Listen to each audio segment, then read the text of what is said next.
आणि तालुक्यात खरीप हंगाम संपून सध्या रब्बी हंगाम सुरू झालाय। मात्र जव्हार मोखाडा तालुक्यासह वाडा तालुक्यात हमी भाव केंद्रे सुरू न झाल्यामुळे जिल्ह्यातील शेतकरी सध्या आर्थिक संकटात सापडले आहेत। सरकारने लवकरात लवकर या खरेदी केंद्रांवर भात खरेदी करण्यास सुरुवात करावी अशी मागणी करण्यात येत आहे। मोखाडा तालुक्यात सर्वत्र शेतकऱ्यांनी हळव्या भाताची कापणी करून पिकं शेतातच वाळू घातली होती। त्यात अवकाळी पावसानं अचानक घाला घातल्यानं शेतकऱ्यांचे अतोनात नुकसान झालंय। त्यातच शेतकऱ्यांच्या हिताच्या गमजा मारणाऱ्या मायबाप सरकार आणि प्रशासनाने खरेदी केंद्र सुरू करण्यात कमालीची हेळसांड केल्यानं आदिवासी शेतकऱ्यांना केवळ नाइलाजास्तव खासगी व्यापाऱ्यांना धन द्यावे लागत असल्याने आई जेऊ घालीना तर बाप भीक मागू देईना अशी शेतकऱ्यांची अवस्था झाली आहे।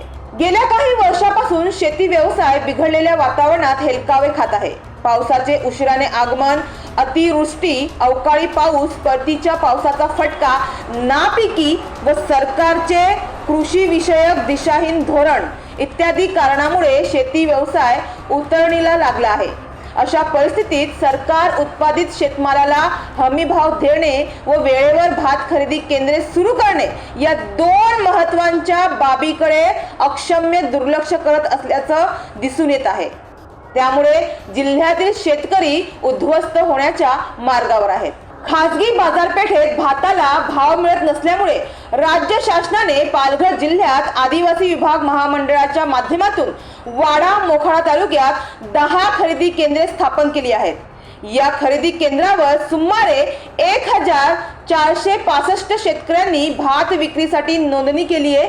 नोंदणी करण्यात आलेल्या शेतकऱ्यांना 2300 रुपये प्रति क्विंटल हमी भाव देण्यात येणार आहे। मात्र अद्याप या केंद्रावर खरेदी विक्री सुरू झाली नसल्याने सध्या तरी हमी भाव हा कागदावरच आहे। भात विक्रीसाठी शेतकऱ्यांना अजून बराच काळ प्रतीक्षा करावी लागणार असल्याची चिन्हे आहेत। रब्बी हंगाम सुरू झाला असल्यामुळे अनेक गरजू शेतकरी मिळेल त्या भावाने खासगी व्यापाऱ्यांना भाताची विक्री करून भाजीपाल्याची लागवड करत आहेत। वाडा तालुक्यात खरीप हंगाम संपून सध्या रब्बी हंगाम सुरू झालाय। मात्र वाडा तालुक्यात हमी भाव केंद्रे सुरू न झाल्यामुळे जिल्ह्यातील शेतकरी सध्या आर्थिक संकटात सापडले आहेत। तर सरकारने लवकरात लवकर या खरेदी केंद्रावर भात खरेदी करण्यास सुरुवात करावी अशी मागणी करण्यात येत आहे।